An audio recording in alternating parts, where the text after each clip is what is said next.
हम उम्मीद करते हैं कि इंशाअल्लाह ताला अल्लाह सुब्हानहू व तआला उनको दुनिया में भी और आखिरत में भी उन दहशतगर्दों को सख्त अजाब से नवाजेगा और उनके ऊपर जो लोग बैठे हुए हैं वो भी तबाह बर्बाद होंगे। मैं आप लोगों को याद दिलाना चाहूँगा 2000 अटल बिहारी वाजपेयी की सरकार थी, तो वहाँ पर एक यात्रियों को मारा गया था, नुलवाल कैंप बोलते थे, उसी के नीचे 30 लोग मारे, यात्री मारे थे जब वाजपेयी वजीर आजम थे। तो उसके बाद एक लेफ्टिनेंट जनरल जेएच मुखर्जी साहब की कमेटी बनाई गई थी, वो रिपोर्ट अब तक नहीं आई। चौथी बात यह है कि ये बॉर्डर कैसे क्रॉस करके आए, कौन जिम्मेदार है इसका? अगर वो पहलगाम तक आ गए तो श्रीनगर तक पहुंच सकते। कितनी दूर है श्रीनगर वहां पे लोगों के लिए? अंग्रेजी का एक बहुत बड़ा अखबार है टाइम्स ऑफ इंडिया। मैं समझ नहीं पा रहा हूं कि उन्होंने इस तरह की हेडलाइन कैसे कैरी की, कलमा सेव देम। आप इस तरह हेडलाइन कैसे लगाते बताइए? आप तो पूरे मुसलमानों को ही आप दोषी करार दे रहे हैं। और जो लोग टीवी चैनल पर जो बैठे हुए हैं, मेरी उनसे भी दरखास्त है, आप देख लीजिए, आप जो बैठकर आप जो सरमनाइजिंग कर रहे हैं, आपके सरमन से आप तो फायदा पहुंचा रहे हैं। एक बात सुनिए, पिछले साल जुलाई में रेसी एक जगह है वैष्णो देवी करीब, वहां पर भी 7 या 9 टूरिस्ट को मार दिए थे। यकीनन टेररिज्म के ऊपर कोई कॉम्प्रोमाइज नहीं होना चाहिए। देखिए, पहले तो मैं ये बात फिर से कह रहा हूं कि जो आतंकवादी दहशतगर्दों ने जो बर्बरियत के मज़ाहरे किए हैं पहलगाम में, और वो नाकाबिले बयान है, वो तकलीफ़देह हैं, दर्दनाक है, और जितना भी उसका हम कंडेम करें वो कम है। क्योंकि वो लोग तो अपने आप को हैवानात और बदतरीन जानवरों से भी ज़्यादा गिरी हुई हरकत उन्होंने की है, और किसी के मज़हब का नाम पूछकर ये बात उनकी जान लेना, ये सरासर गलत है, जुल्म है। और हम उम्मीद करते हैं कि इंशाअल्लाह ताला अल्लाह सुब्हानहू व तआला उनको दुनिया में भी और आखिरत में भी उन दहशतगर्दों को सख्त अजाब से नवाजेगा और उनके ऊपर जो लोग बैठे हुए हैं वो भी तबाह बर्बाद होंगे। दूसरी बात यह है कि जो ऑल पार्टी मीटिंग का है, कल मैंने खुद जनाब किरण रिजिजू साहब से बात की थी, तो उन्होंने कहा कि हम लोग सोच रहे हैं कि उन पार्टीज को बुलाया जाए जिनके 5 MPs हैं या 10 MP हैं, वरना मीटिंग लंबी हो जाती। तो बोला हम छोटे पार्टीज को बुला लीजिए, तो वो मजाक करे, अरे तुम्हारी आवाज़ तो बड़ी ऊंची है। तो इसीलिए मैंने आज ट्वीट किया था कि ये मसला बड़ा अहम है, नेशनल इम्पोर्टेंस का है, जो ऑल पार्टी मीटिंग होने जा रही है, कि इसमें सब पार्टीज को बुलाया जाए। तो अभी जब मैं आपसे बात कर रहा था तो होम मिनिस्टर ऑफिस से होम मिनिस्टर मेरे से बात किए और बोले कहाँ हैं आप? तो मैं सर हैदराबाद में हो। तो बोले देर होगी मगर आप आइए। तो अभी अगर टिकट मिलेगा, इंशाल्लाह मैं बोला हूँ, जो भी टिकट मिलेगा पहुँचेंगे और उसमें शिरकत करेंगे और अपनी बात को रखेंगे। और जहाँ तक ये जो हमला हुआ है, मैं आप लोगों को याद दिलाना चाहूँगा 2000 अटल बिहारी वाजपेयी की सरकार थी, तो वहाँ पर एक यात्रियों को मारा गया था, नुलवाल कैंप बोलते थे, उसी के नीचे 30 लोग यात्री मारे थे जब वाजपेयी वजीर आजम थे। तो उसके बाद एक लेफ्टिनेंट जनरल जेएच मुखर्जी साहब की कमेटी बनाई गई थी, वो रिपोर्ट अब तक नहीं आई। तो ये ऐसा नहीं है कि इन्होंने इस जगह का पहले इंतखाब किया। दूसरी बात यह कि जिस जगह पर इतने टूरिस्ट हैं वहां पर एक पुलिस वाला नहीं है, एक CRPF का कैंप नहीं है, कोई सिक्योरिटी के लोग नहीं है। तीसरा यह है कि जो वहां पर जो क्विक रिएक्शन टीम थी, CRPF के 2 यूनिट है, जो उनको ऊपर जाने में 1.25 घंटा लगा, और इन कमीनों हरामजादों ने जो हरकत की, वहां पर नाम पूछकर गोली मारे, समुदाय पूछकर मारे। तो ये इसकी अकाउंटेबिलिटी तो होनी चाहिए। और यकीनन ये दहशतगर्द हमारे पड़ोसी मुल्क पाकिस्तान से आए, पाकिस्तान के ISI, पाकिस्तान के जो उनका इस्टेब्लिशमेंट है, उनकी पूरी तायीद और पूरी सपोर्ट उनको हासिल है। चौथी बात यह है कि ये बॉर्डर कैसा क्रॉस करके आए, कौन जिम्मेदार है इसका? अगर वो पहलगाम तक आ गए तो श्रीनगर तक भी पहुंच सकते। कितनी दूर है श्रीनगर वहां पे लोगों के लिए? तो ये यकीनन अकाउंटेबिलिटी फिक्स होनी चाहिए, और इन जालिमों से, इन कमीनों से, जिन 26 लोगों की जानें ली हैं, उनसे इंसाफ उसी वक्त होगा जब अकाउंटेबिलिटी भी फिक्स होगी और इन लोगों को कैफर एक किरदार तक पहुंचाएंगे, इन दहशत गर्दों को। और उम्मीद करते कि हमारी हुकूमत इन लोगों का ताक़ुब करेगी, इन लोगों को जो मरने वाले परिवारों हैं उनसे इंसाफ उसी वक्त होगा, जो अकाउंटेबिलिटी फिक्स होगी, और ये दहशतगर्द ये जो जालिमाना और बिल्कुल ही घटिया किस्म की माने हैवानियत से बदतरीन हरकत उन्होंने की, इसका हम कंडेम करते हैं। छठी बात यह है कि अंग्रेजी का एक बहुत बड़ा अखबार है टाइम्स ऑफ इंडिया। मैं समझ नहीं पा रहा हूं कि उन्होंने इस तरह की हेडलाइन कैसे कैरी की कि द कलमा सेव देम। आप इस तरह की हेडलाइन कैसे लगाते बताइए। आप तो पूरे मुसलमानों को ही आप दोषी करार दे रहे हैं। भाई वो आतंकवादियों का कोई मजहब नहीं होता, वो दहशतगर्द हैं, वो तो आईसिस की आइडियोलॉजी पे चलने वाले कुत्ते हैं ये लोग। इतना बड़ा अंग्रेजी अखबार, द कलमा save them, what is this? भाई कितने जो कश्मीर में जितने आतंकवादियों ने सबसे ज्यादा मारा, वहां के कश्मीरी मुसलमानों को मारा,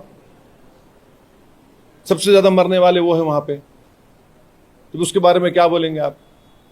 ये तो एक आइडियोलॉजी है ना, ये तो टेररिज्म की एक आइडियोलॉजी है।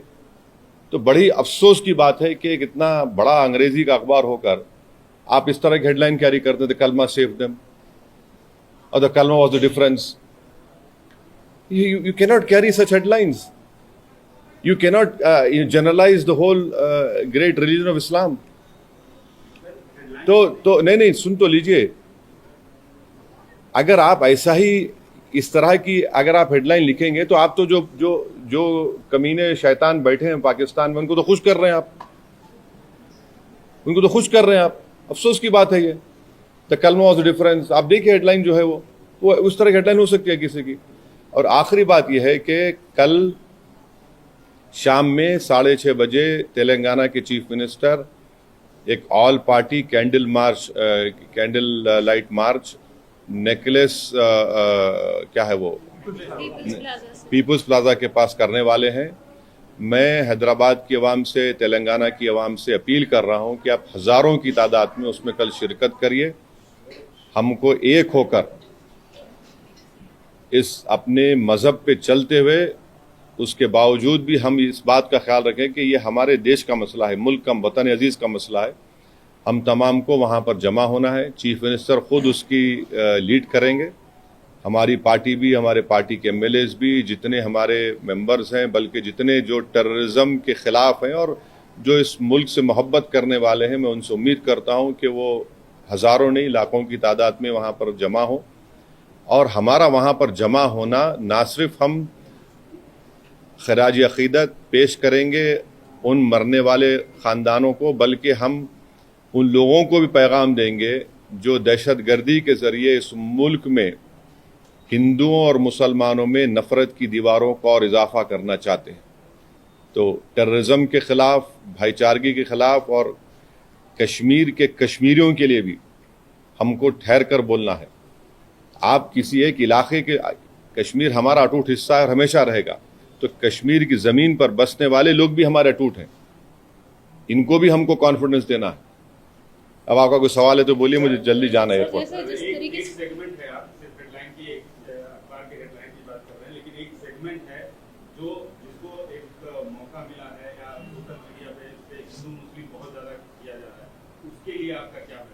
नहीं, आप ये भी तो देखिए कि उसमें गरीब कश्मीरी मुसलमान जो घोड़े पर बिठा कर लेकर गया था, रिपोर्ट्स में आया है कि वो रोकने गया इन जालिम कुत्तों को, शैतानों को, तो उसको भी गोली मार दी। कई तस्वीर हैं कि जख्मियों को लोग उठाकर लेकर जा रहे हैं नीचे।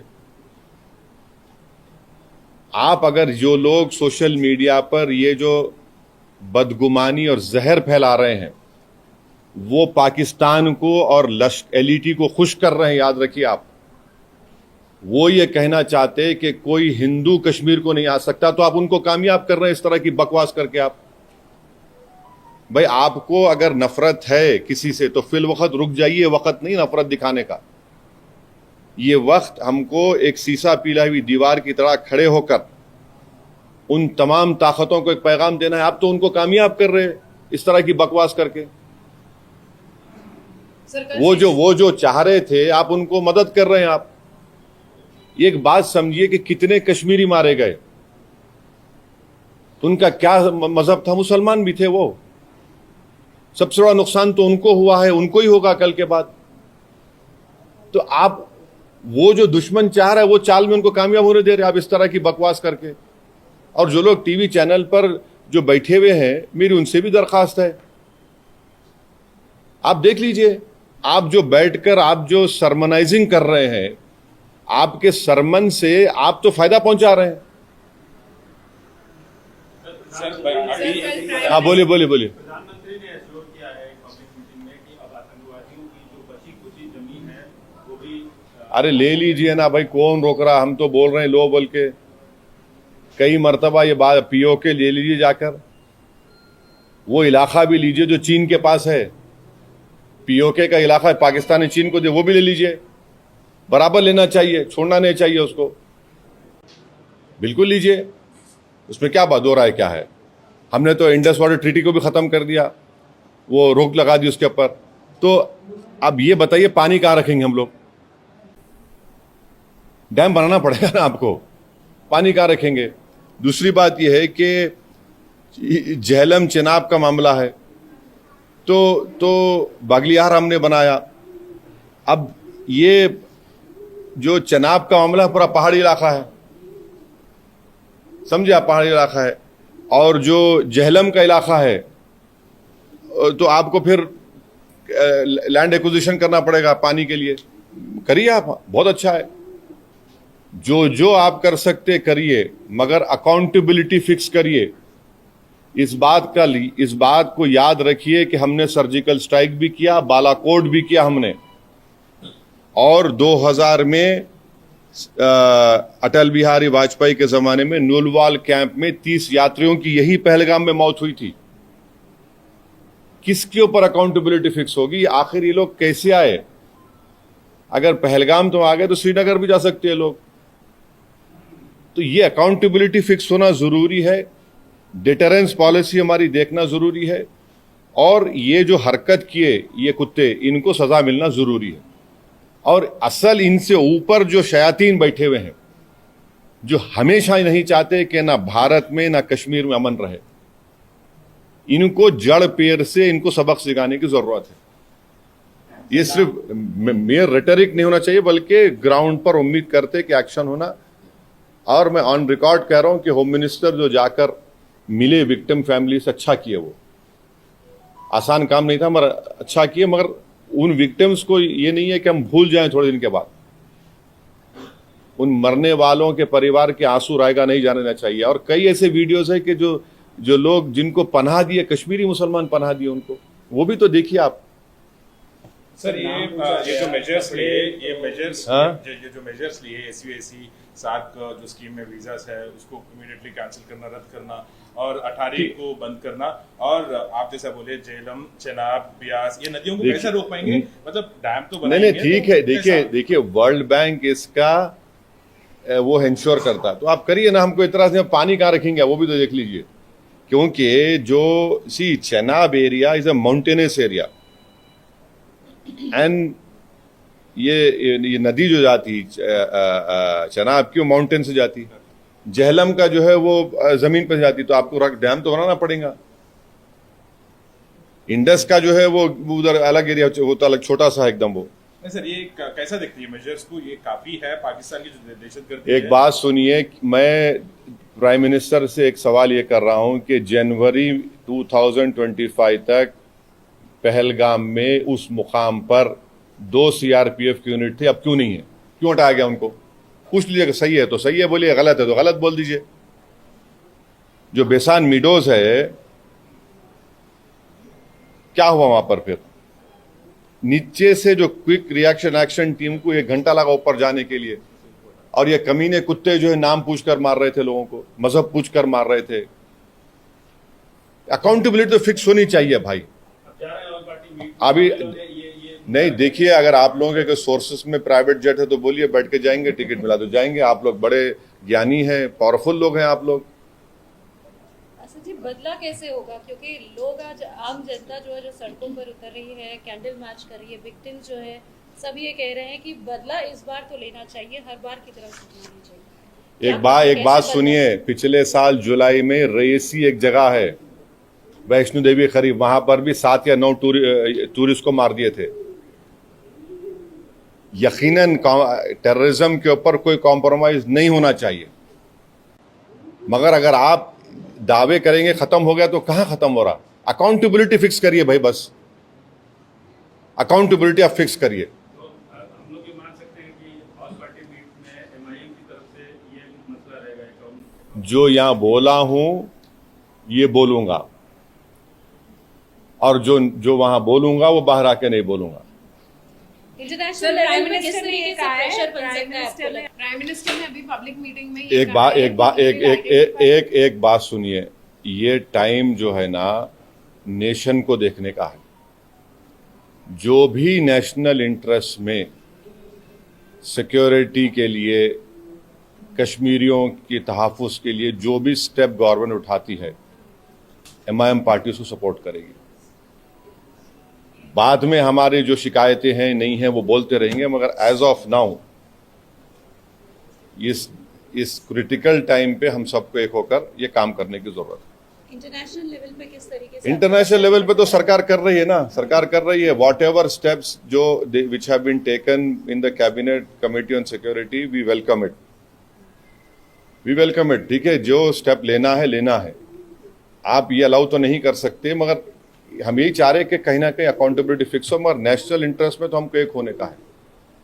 अपने पॉलिटिकल डिफरेंसेस होंगे, वो चलते रहेंगे, वो खत्म होने वाले नहीं है। वो डेमोक्रेसी का तकाजा है, वाइब्रेंट मगर आज की सूरत हाल में यह है कि इसमें हमको थोड़ा देख के। सर, ये रॉबर्ट वाड्रा का स्टेटमेंट अब छोड़ दीजिए ना, अभी अब वो अहम नहीं है। आज अहम है कि कैसे पाकिस्तान से एलईटी के टेररिस्ट आए, उनका हम कैसा उनको रोकेंगे, जड़ पेड़ से निकालेंगे। ये नेशनल इंटरेस्ट का डिमांड है।